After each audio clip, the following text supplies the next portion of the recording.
Vamos.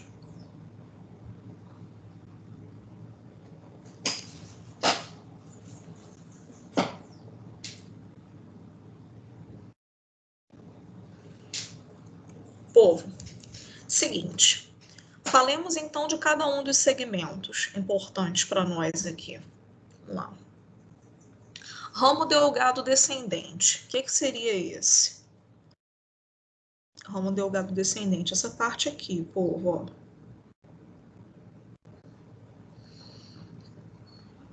Então, ramo delgado descendente. Tá? Olha lá. O fluido tubular, ele está isosmótico. Tá? Ele está isosmótico ao plasma aqui. Porque é o que a gente viu lá na parte do túbulo contorcido proximal. A gente vai ter absorção igual de água e de sais. Então, a tonicidade vai sendo mantida até quando a gente chega aqui, ó. Tá? Chegou nessa região, na medula interna, né? Parte medular ali mais interna, a gente vai ter quem?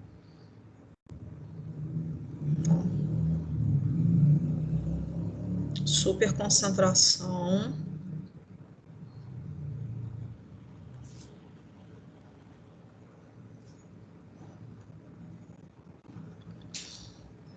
Ureia.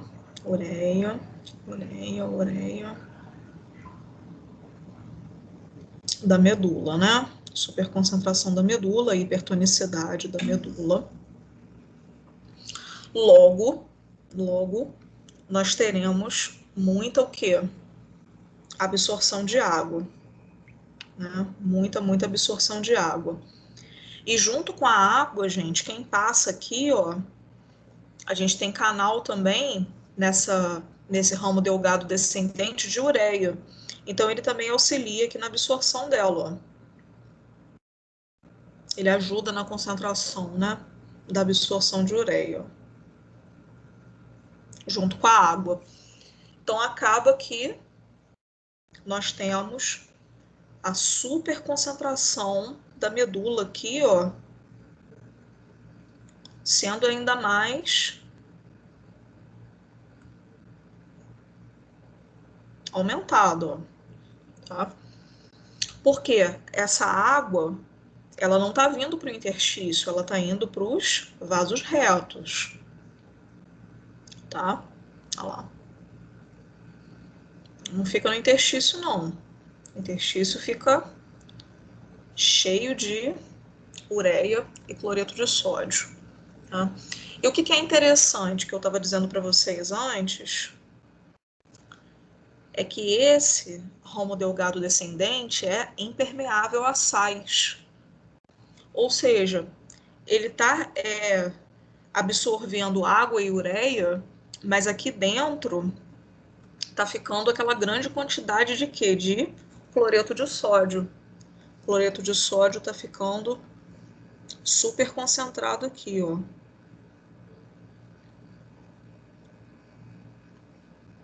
Então, quando a gente chega aqui nessa alça intermediária, o fluido tubular, ele fica na mesma concentração de cloreto de sódio da medula, para vocês verem como que a água é retirada aqui, tá? E um pouquinho só é mantido para poder manter a fluidez do filtrado, né?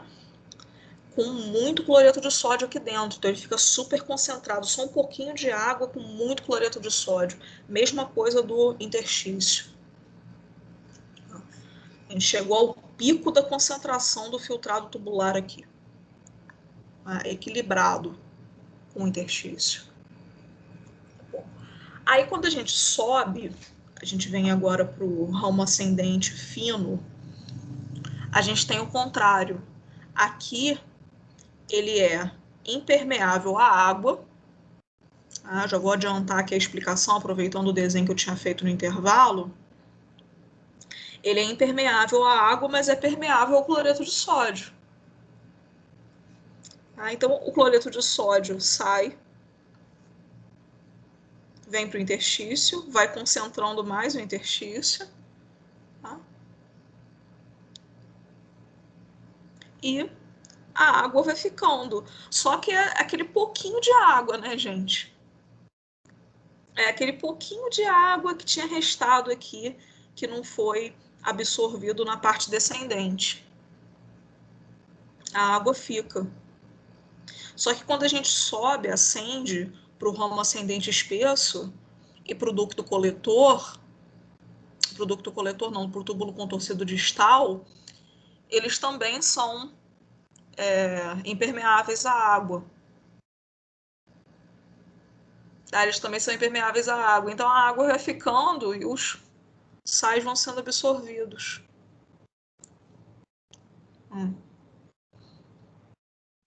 Isso tudo ajuda aqui na concentração desse interstício medular? Com certeza.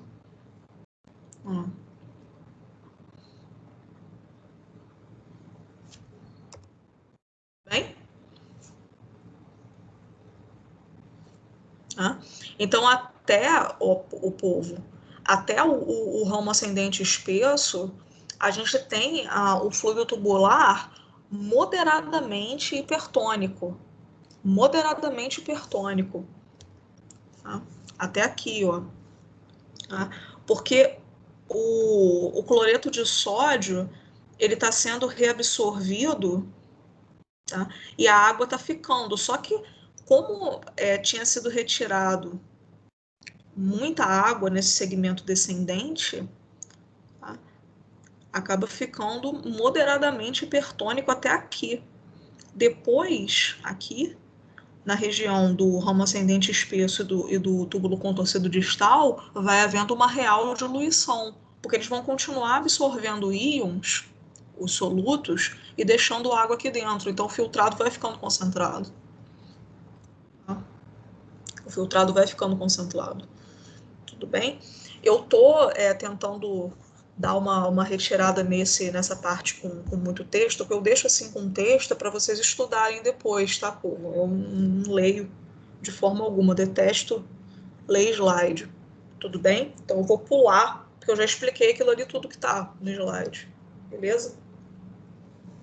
Então, ó, os vasos retos, o que a gente tem para falar deles? Que eles estão absorvendo o fluido, principalmente a água, tá? Principalmente a água, tudo bem? A parede deles é permeável a ela, aos sais e à ureia, tudo bem? Por conta do que? A pressão oncótica ainda está alta nos vasos retos, principalmente os vasos retos que estão aqui, ó. Esses primeiros vasos retos aqui, ó, descendentes. Tá?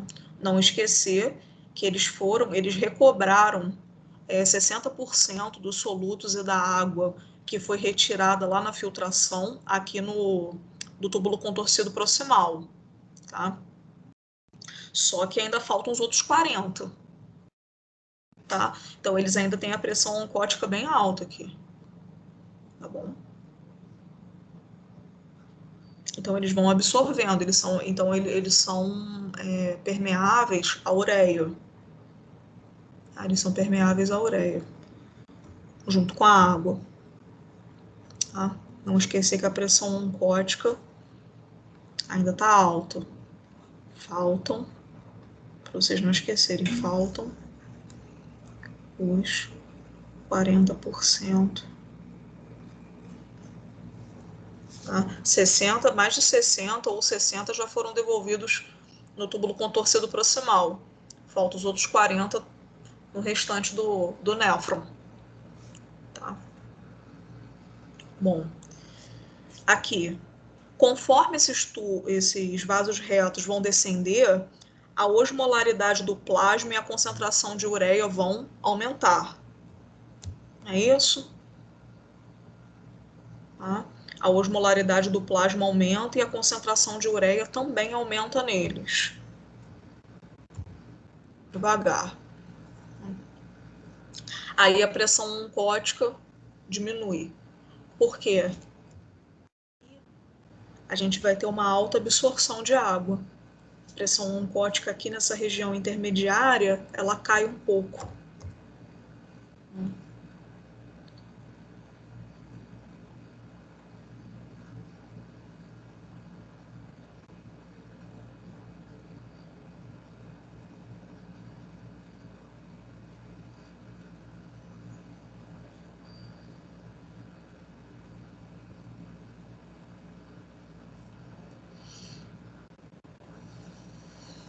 Aqui ela já absorveu bastante água. Tudo bem? Bom.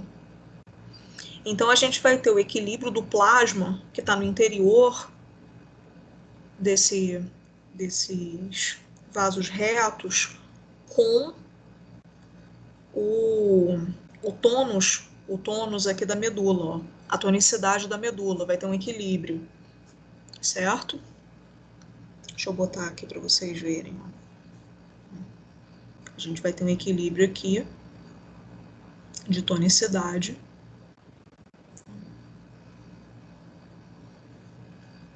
Deixa eu botar em verde.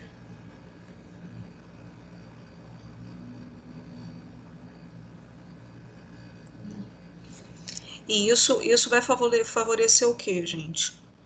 Como nesse caso, os vasos retos acabam deixando de absorver a maioria aqui dos solutos, porque como tem um equilíbrio dos vasos retos com a medula, com o interstício da medula, eles vão deixar de absorver. Tá? Eles vão deixar de absorver. Vai começando a ter um fluxo aqui mais contínuo, tá? E eles não vão absorvendo mais tanto sódio e nem ureia. Tá? Isso favorece o quê? A manutenção dessa hipertonicidade da medula, porque se os vasos retos fossem absorvendo muito aqui, muitos sais, a medula não ia ficar concentrada. Se eles fossem se eles fossem continuar roubando, entre aspas, o cloreto de sódio e a ureia da medula, ia ser difícil fazer essa manutenção. Então isso é interessante porque eles param de absorver aqui nessa subida.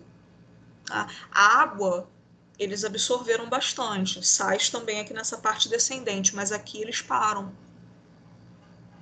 Tá? Porque eles vão ficando com a mesma tonicidade. Isso tudo eu estou explicando, povo, para vocês verem como que o rim, ele se adaptou mesmo, né? Ele é um órgão ali totalmente adaptado para fazer uns esquemas fisiológicos. Às vezes a gente olha assim, nossa, que negócio doido, né? Coisa meio contraditória, né? Parece. Mas é porque ele tem que fazer esse jogo, entre aspas, né? Esse jogo aqui de absorve, não absorve água, concentra, né? E deixa igual, para poder manter a tonicidade da medula. Tá? Isso tudo para manter a tonicidade da medula, para que ele possa absorver sempre bastante água. Os sais, ele controla. Tá? Os sais, ele controla. A água é que ele tem que ter uma maior capacidade de absorção aqui. Tá? Dúvida? Dúvida? Não? Gente, vocês estão entendendo? Tá tranquilo? Tranquilo, eu não sei se tá, não, porque aquilo ali é bastante explicação fisiológica, mas tá dando para entender legal? Sim. Tá? Ah, então tá bom. Eu fico mais tranquilo. Beleza. Bom. Gente, então olha, o ramo ascendente espesso e o túbulo contorcido distal vão diluir bastante o fluido tubular. Ah, bastante. Porque aqui, deixa eu dar uma limpadinha, deixar só o néfron. Porque aqui, no ramo ascendente, espesso aqui, ele estava moderadamente hipertônico, né? Moderadamente. Tá? Quando a gente chega aqui no ramo ascendente espesso e no ducto contorcido distal, no túbulo contorcido distal, eles absorvem tanto soluto, mas tanto soluto, que eles conseguem diluir, tá? Eles conseguem diluir o filtrado. Tá? Isso independente da hidratação do animal, tá, gente? Independente se o animal tá desidratado, se ele tá normo-hidratado, hiperidratado, não interessa. Independente do estado hídrico dele. Isso aqui sempre dilui. Esses segmentos sempre vão diluir. Tá? Não interessa. Tá? Então, independente da condição fisiológica, isso daqui é importante. Então, o fluido tubular que vai chegar aqui no ducto coletor é sempre o quê? Hipotônico. Hipo. Ou seja, chega sempre diluído. Sempre diluído. Tá? Quem é que vai decidir? Quem é que vai decidir aqui se a urina vai sair concentrada, aquela urina bem amarela com cheiro forte, ou se vai ser uma urina mais diluída, ou uma urina muito diluída, que é aquela urina que a gente nem... parece até que a água que está saindo é o ducto coletor com ADH, com a ação do ADH. Vamos que vamos. Voltar a falar do ducto coletor. Então, olha lá, povo. Urina concentrada ou diluída? Ah? Quem é que vai ditar essa regra que essa urina é concentrada ou diluída? O estado volumétrico de fluido, ou seja, como que está o estado hídrico desse animal? Ele está com uma boa concentração de água? Está mais ou menos? Está com muita água nos capilares? Está com muita água no sangue, no plasma? Está aumentada? Está diminuída? Tá normal, tá ok? Tudo bem? Ela tá sendo reposta? Não tá sendo reposta? Então, tá. Tonicidade do plasma tá muito alta? Tá baixa? Tá normal? Pressão arterial sistêmica tá aumentada? Normal? Ou diminuída? Vamos lá. Eu vou vir aqui primeiro para a pressão arterial sistêmica, gente. Vamos lá. Eu vou dar um exemplo aqui do humano mesmo. Qual que é a pressão que todo mundo diz que é ideal? Pressão arterial. Fala para mim.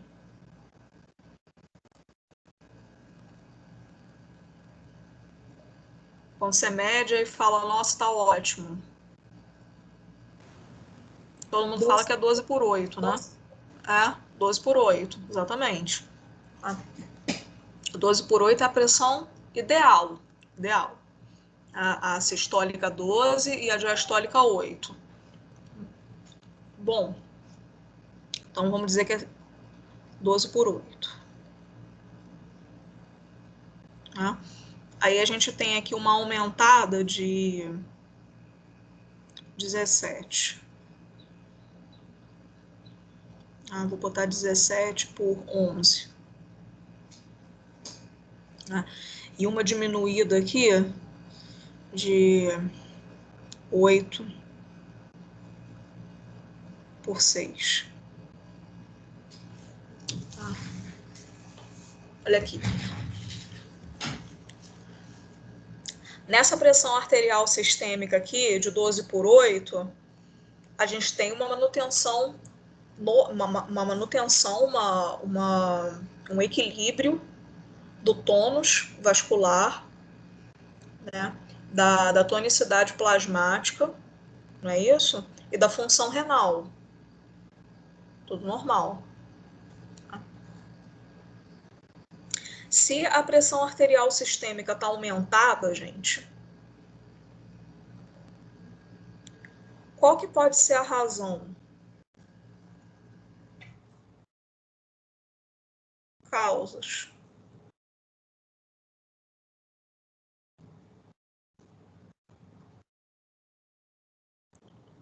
Me dá uma causa aí de aumento de pressão arterial. O que pode ser? Estresse, não sei. Pode. Estresse.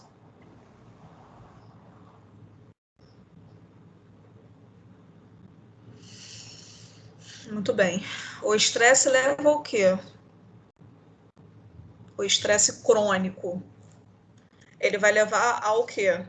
A liberação de cortisol.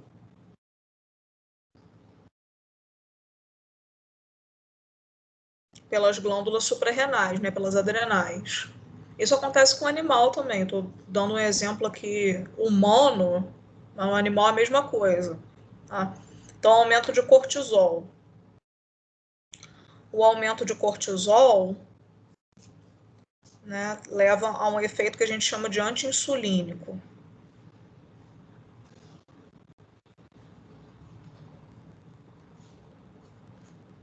Se é um efeito anti-insulínico, ele aumenta a concentração de glicose no plasma.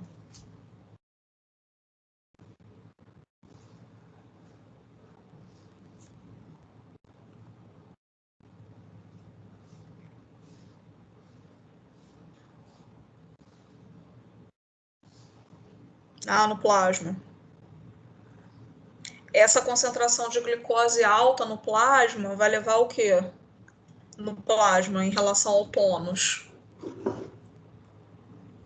Vai aumentar ou vai diminuir o tônus do plasma? A tonicidade plasmática. Fala para mim.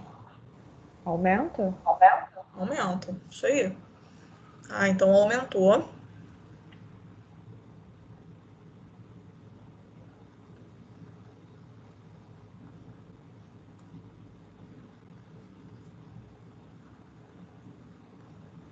Muito bem. Gente, e como que o aumento da tonicidade plasmática faz aumentar a pressão arterial? Por quê?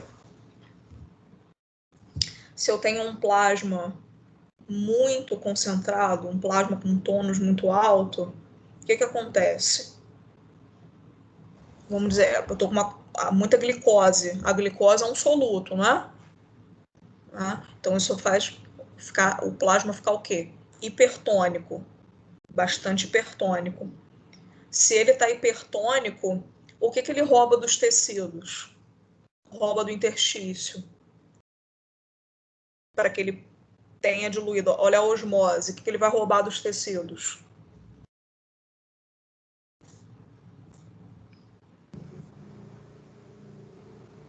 Vai roubar água para poder manter aquela osmorregulação, aquela coisa toda.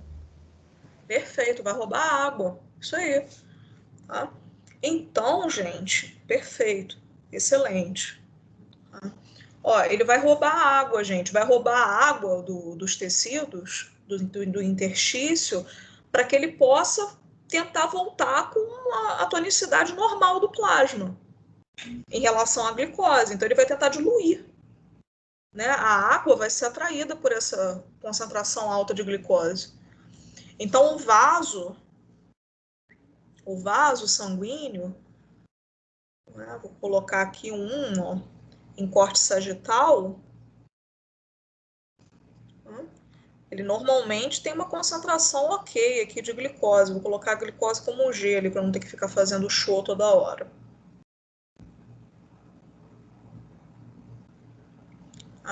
A concentração dele é essa daqui. Do nada, por causa do estresse, ou então pode ser sempre, né, se for um estresse muito crônico, né, a pessoa ou o animal que é muito estressado, está num ambiente extremamente estressante, A glicose é altíssima lá, ó. Aí, a água que está aqui no interstício, ó, nos tecidos, ela o quê? Vai vir para cá, para os capilares. Vem com tudo tentando diluir, né? Osmose.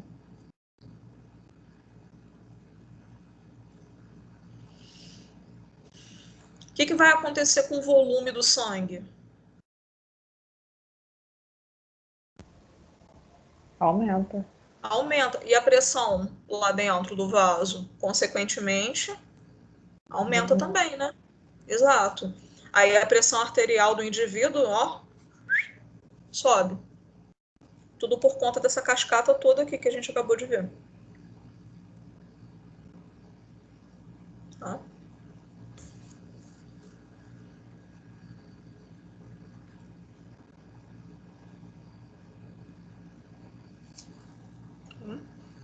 Isso aqui é um caso.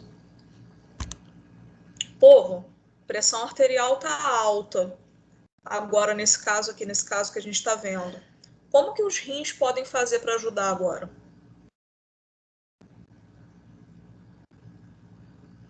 Como que eles podem fazer para ajudar a regular essa bagunça que foi feita pelo cortisol?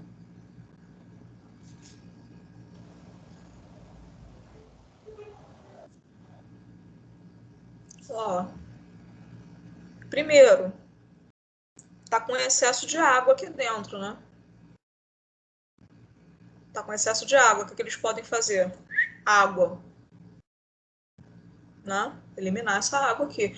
Porque se a pressão arterial tá alta, significa que a taxa de filtração glomerular vai aumentar, né? Então os rins vão formar mais filtrado, um volume maior de filtrado. Se eu tenho um grande volume de filtrado, significa que tem muita água, né? Então, essa água aqui pode ser jogada fora. Tá? Os rins, na tentativa de ajudar a diminuir a pressão arterial, eles vão formar uma urina o quê? Mais diluída nesse caso. Tá? Para diminuir.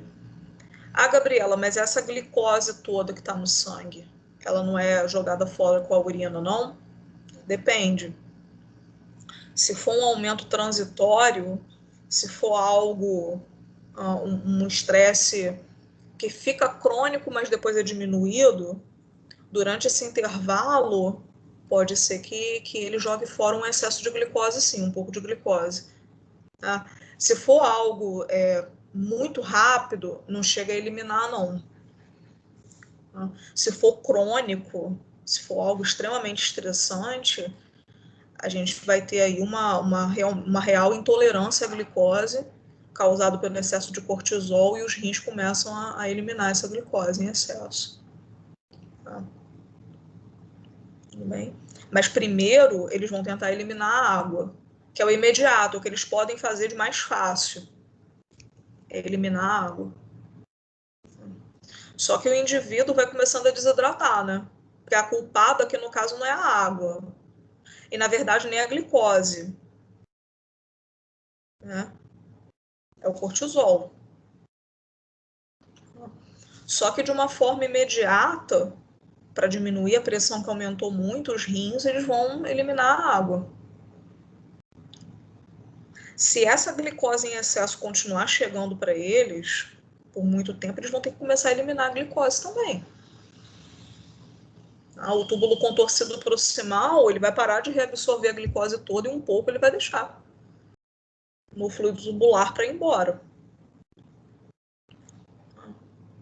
Então, é um exemplo.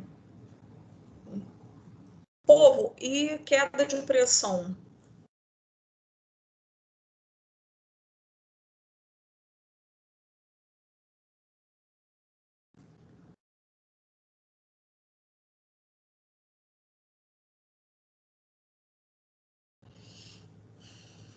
O que pode ser a queda de pressão arterial? Me dá uma causa primária aí. Desidratação. Excelente, perfeito. Animal desidratou, gente. Desidratou. Tá? Vamos dizer que vômito, vomitou muito, ou então diarreia, animal com parvo, vamos botar logo uma parvo aqui, um cachorrinho, um filhotinho com parvo, ainda mais filhote desidrata muito rápido, porque o volume corporal dele é pequeno, né? Então ele desidrata muito rápido. Né? Então vou colocar aqui diarreia.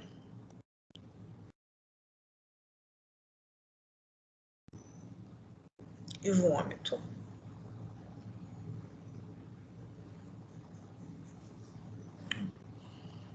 Desidratou.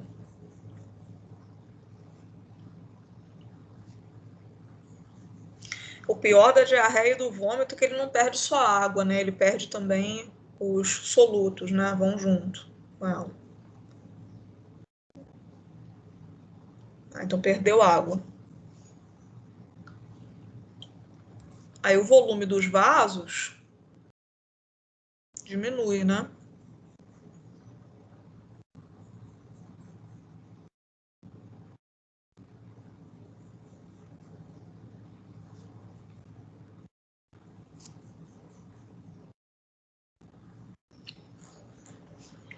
Aí eu vou ter a pressão hidrostática aqui super o quê? Diminuída.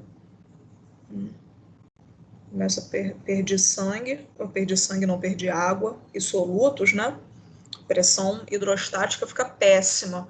Aí a perfusão tecidual fica muito ruim. Né? E a taxa de filtração glomerular cai muito. Aí a gente vai ter o quê? A ativação do sistema renina-angiotensina-aldosterona. Tá? Vai ter a ativação dele todo, aí a gente vai ter a angiotensina, aquela cascata toda. Eu não vou falar aqui tudo de novo, para não ficar repetitivo que a gente já falou. Né? Então a gente vai ter a ação da angiotensina 2, tá? Da aldosterona,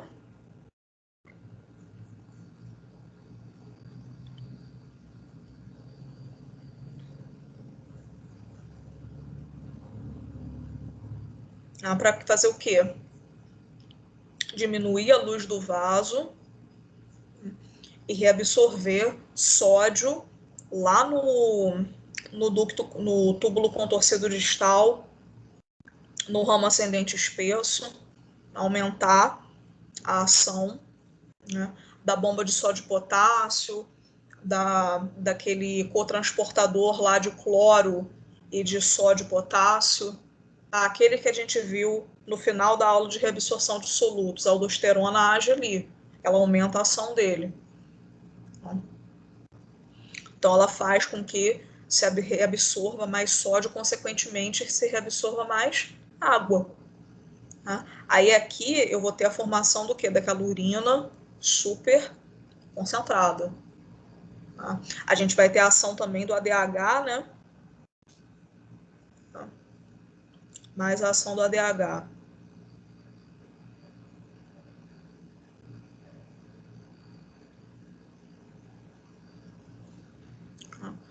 Tá? Para que no ducto coletor a gente tenha ainda mais reabsorção de água e aquela urina vem super concentrada.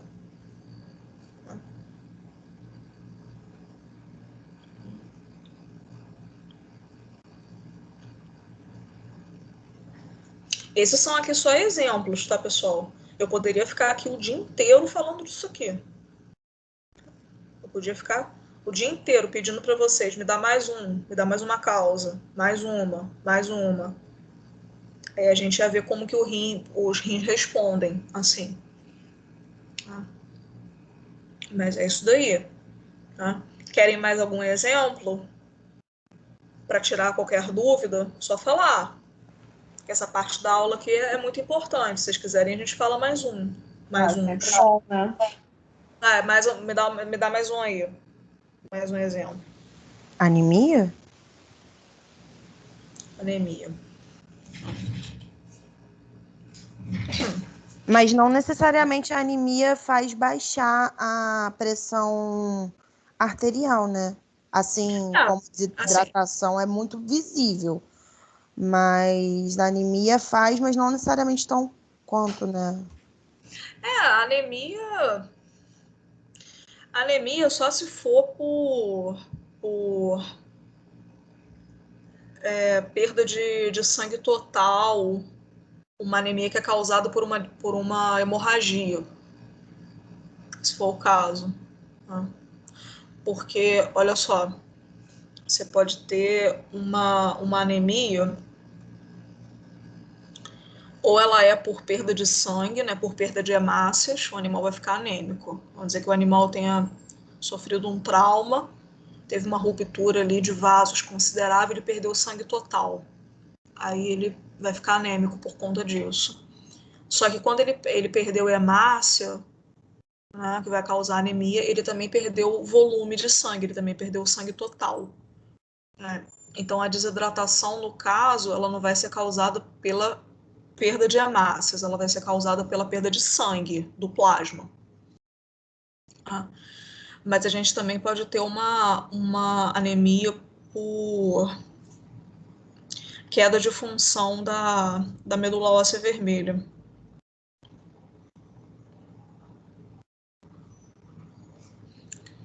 Tá?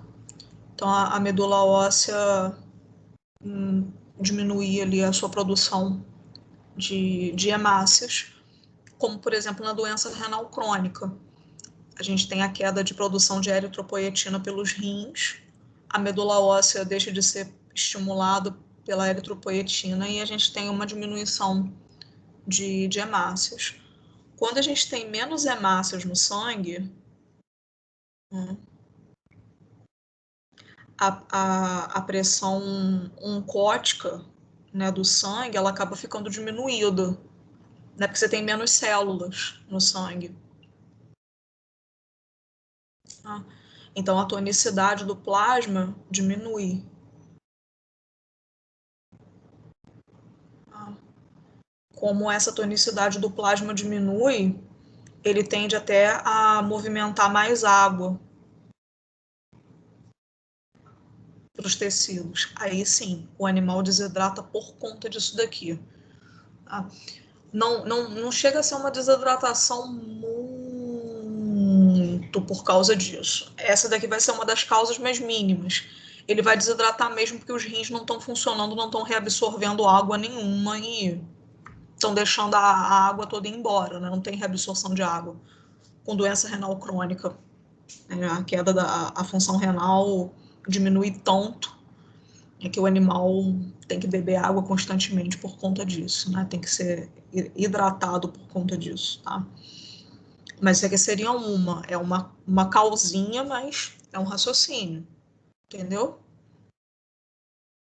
Foi? Se tiver mais algum, só falar. Anemia é uma delas. Só falar, assim, se tiver mais um aí, a gente trabalha. Sem pressa. Não? Não.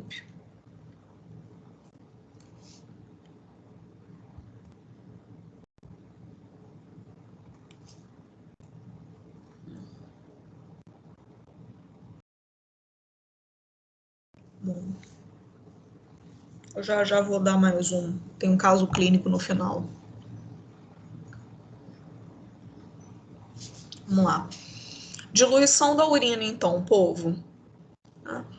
O ducto coletor é aquilo.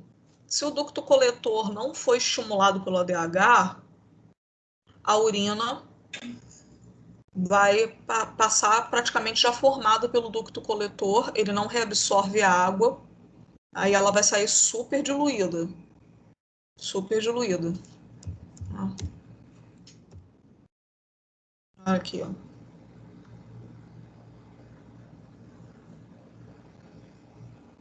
É. Já não chega diluído nele, já chega diluído do ramo ascendente espesso e do túbulo contorcido distal, né, ó.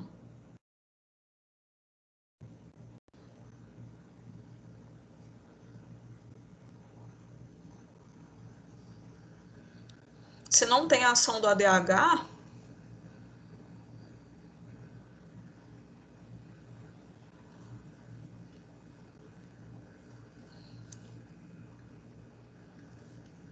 do mesmo jeito que chegou, vai sair. Tá? Uma sobrecarga hídrica, por exemplo. Imagina aquele animal que ficou muito no soro. Você canulou, fez a canulação da veia, aí veio o próprio tutor com pressa de ir embora, o animal está tomando sorinho na veia, aí o tutor com pressa de ir embora vai lá e abre o equipo do soro, o regulador ali do equipo do soro.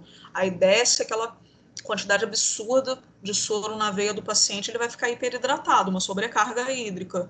Os rins dele vão ter que responder dessa forma.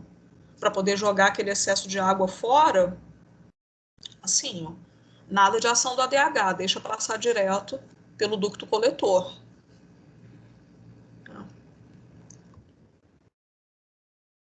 Certo? Agora, se houver uma desidratação, né, um aumento da tonicidade do plasma, a desidratação a gente já viu, né? O tônus, tonicidade do plasma.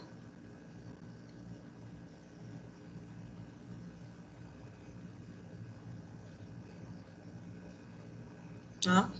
O ADH vai ser liberado pela neurohipófise.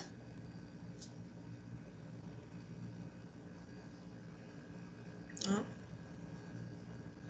Aí eu tinha pedido aqui causas. Vocês já falaram ali, desidratação, né? Vômito, diarreia, perda de sangue total. Tá? Isso é tudo isso daí. Diminuição da repressão de células pela medula óssea vermelha, ela deu ali o exemplo da anemia. Então, nós teremos as aquaporinas, ó,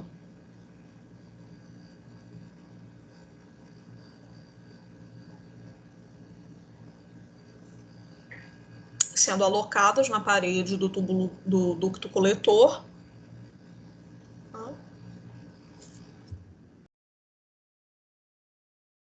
Aquaporinas.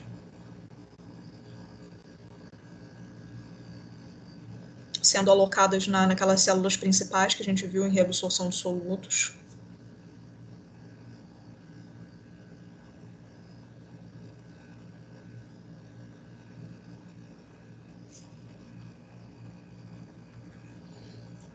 Aí, ó, água e ureia são absorvidos aqui, ó.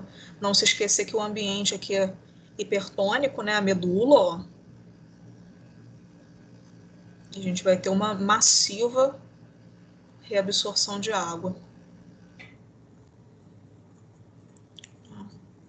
Aí, a urina que vai chegar lá nas papilas renais já é uma urina o que mais concentrada, né?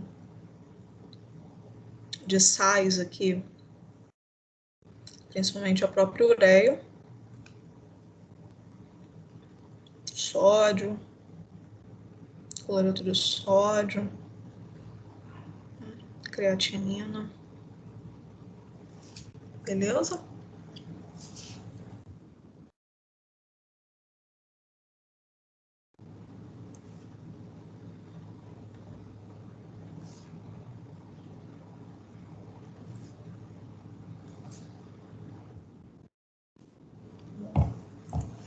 Vamos para o nosso casinho clínico aqui, que a gente sempre gosta muito, né? Pessoal, essa daqui é uma Boston Terrier de 6 meses de idade. O Boston Terrier, para quem não conhece, não é uma raça popular aqui no Brasil. É um braquicefálico, não muito achatadinho, a carinha dele eu considero um braquicefálico mais saudável. Ele parece um bulldog francês, só que mais atlético, mais magro, um pouquinho mais alto. E ele tem essa coloração aqui clássica, né, preta e branca, sempre com essa crista aqui, ó, que se conecta com o focinho, ó, branquinho, peito branco. Tá? Eu digo que é um bulldog francês atlético de smoking. Tá? Nunca vi Boston aqui no Brasil, nunca vi. Nunca vi mesmo. Mas é um cachorrinho mais saudável que o Bulldog francês, tá? Lá na Europa eles criam muito esse cachorrinho. Então essa daqui tem 6 meses de idade. É o quê? Um filhote. Não, um filhote de 6 meses. Tá? Ela tem histórico de polidipsia e poliúria. Né? Tá bebendo muita água e urinando demais. Vamos dizer que a tutora dela trabalha o dia todo, deixa a bichinha sozinha, coloca o potinho de água dela, deixa o tapetinho higiênico, o jornal para ela poder urinar.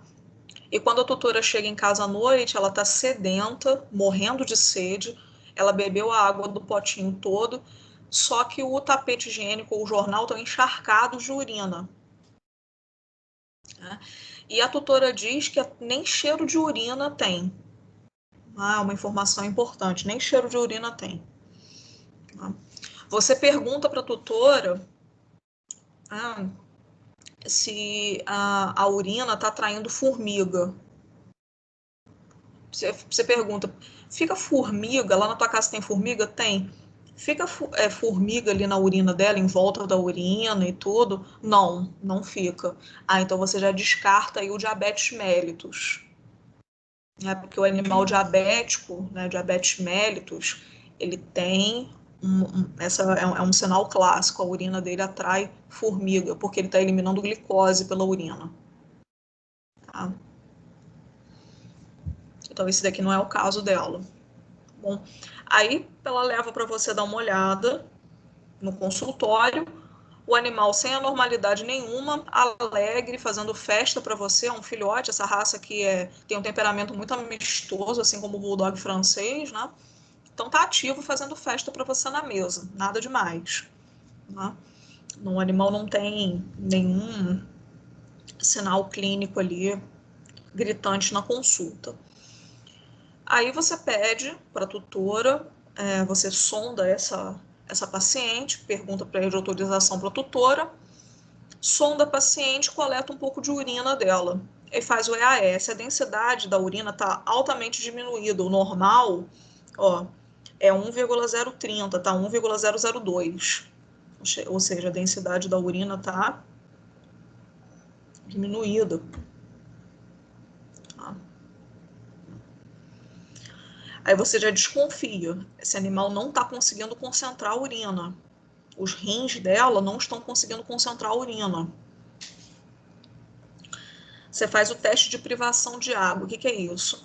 Pega o animal, coloca dentro de uma interna. Deixa ela ficar 24 horas aqui com a gente. Aí a tutora assina lá a autorização e você interna o animal. Coloca o animal privado de água. Tá? Pesou o animal antes e pesa o animal depois. A urina não se concentra, você coleta, ela não se concentra, continua com 0,02, 1,002. E o animal perde 5% do peso. Na hora que você pesa ela de novo, ela até emagreceu, perdeu tanta água e não repôs, porque você não colocou água para ela beber. Ela está sedenta, a bichinha está desesperada por um potinho de água. Não concentrou a urina e ainda perdeu peso. Aí você pega e administra o ADH sintético nela na veia. E testa de novo, faz uma nova coleta de urina, a densidade, aumentou, tá quase normal. O que esse animal tem? Ela tem 6 meses de idade, muito jovem. Ela tem uma doença congênita, tá? Chamada diabetes insípido.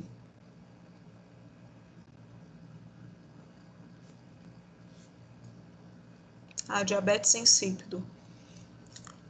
O hipotálamo dela não produz o ADH na concentração correta, tá? Ou não produz, ou produz pouco. Tá?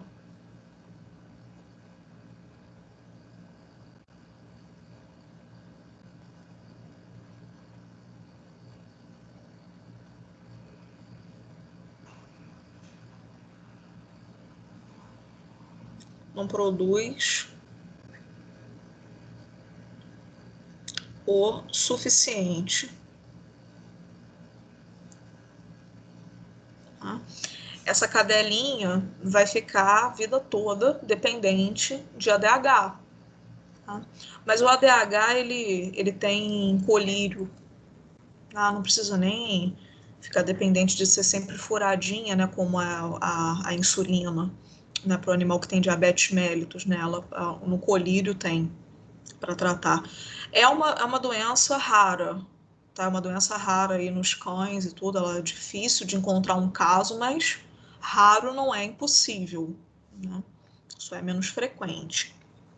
Tá? Por que essa cadelinha não consegue concentrar a urina? Tá? Porque como o ADH dela não é produzido o suficiente, o ducto coletor dela deixa tudo passar, direto. O coletor dela não cria essas aquaporinas aqui para reabsorver água, para manter a urina concentrada, como deve manter. Tá? Então, vocês veem que o animal ele pode ter até desidratado, como aconteceu com ela aqui. Ela perdeu peso, perdeu água corporal, mas não tem o ADH suficiente para fazer com que o ducto coletor reabsorva a água. Vocês verem como que esse hormônio aqui é importante. Então, esse é um caso de diabetes insípido. Dúvida?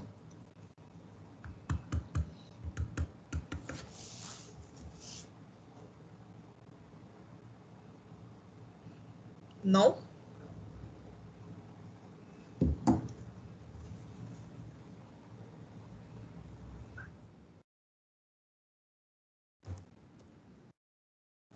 Não, né?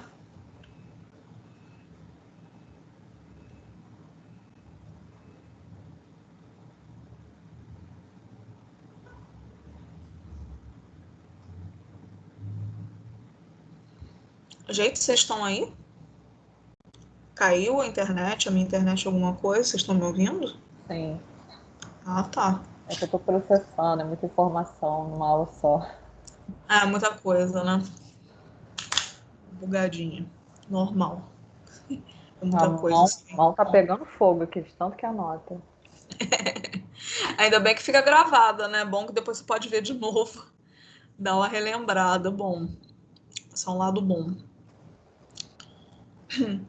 Povo, então eu vou liberar vocês por hoje. É cansativo, eu sei. Vou até terminar aqui um cadinho mais cedo, 7 minutinhos. Mas é porque é muita informação, imagino que vocês devam estar cansados. O intervalo também foi rapidinho. Para Professora, vocês poderem almoçar. Fala. a aula vai estar Fala. disponível ainda hoje? Vou colocar hoje, dá. Tá Já dá bom, para colocar sim.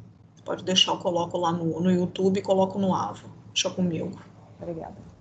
Tá bom? Gente, a matéria tá toda completa lá no AVA, tá? Tudo lá no AVA, todos os slides. Já coloquei tudo lá. Tá? Só Gabi, baixar. Oi. nossa prova é semana que vem? Não, não, a prova de vocês vai ser adiada, pessoal. Por conta desse. Não é feriadão, né? Esse recesso que teve que ter aí por conta da pandemia que tá braba, né? A gente vai adiar a nossa prova para outra semana. Semana que vem não tem prova, não. Semana que vem é aula normal, tá? Gabi, Beleza? Eu. tem vídeo que eu não consegui abrir lá no AVA. Não é a sua aula, não. São aqueles vídeos que. Ai, com quem que eu. Vejo com você isso? Os vídeos do AVA, aqueles vídeos que são do conteúdo interativo, não é isso? Isso. Alguns abrem, outros não. Um dia está disponível. Né? Aí já é com suporte. Eu vou sinalizar isso. Eu vou sinalizar que tem mais gente com esse problema da Thaís, povo? Tem mais alguém? Todo mundo consegue abrir? Vocês já tentaram abrir aqueles vídeos interativos do AVA? Mais ninguém? Aí, então não. Mas eu vou reportar isso, Thaís.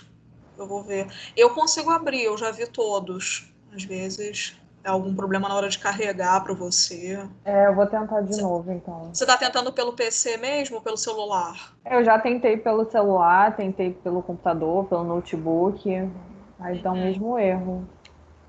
Entendi. Mas não são todos com esse problema, não são todos. Uhum.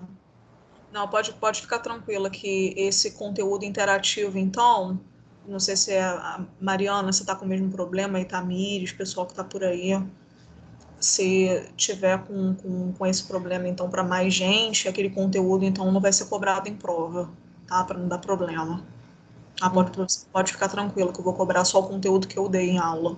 Tá, beleza. Professora, Oi, fala. é que na segunda eu faço uma aula antes também, que é de agrostologia e tal. E aí a professora falou que a prova dela vai ser na semana que vem, porque nesse calendário, né, a gente recebeu uma mensagem, né, de que eles postergariam uma semana, que aí no Sim. caso seria na próxima semana. Você tem certeza que a sua não vai ser na semana que vem? Ou você confere isso e avisa pra gente? Não, eu vou até conferir, mas até o momento a gente iria só se eu não vi alguma coisa aqui, mas qualquer coisa eu aviso para vocês então, povo. Eu posso avisar por aqui mesmo, ou eu aviso no e-mail da turma. Fica de olho aqui então, porque eu vou ver isso agora e já coloco aqui para vocês. Se vai ser na semana que Porque eu recebi uma mensagem, eu tô até procurando aqui para poder. vem. Eu recebi uma mensagem da representante de uma outra matéria que Sei. falou que, né, que as atividades iam retomar. Ai, será que eu tô maluca? Acho que não. Aqui, ó, em virtude do feriado, as provas de AV1 foram adiadas para a semana do dia 12 ao dia 16. Uhum. Que no caso seria a semana que Semana vem que mesmo. Nossa, Mas aí, se você puder confirmar e tal. não, eu confirmo então. Porque essa de agrostologia eu sei que vai ser na segunda que vem. Entendi. Não, tudo bem, mas eu confirmo com vocês. Eu tenho quase certeza, mas enfim.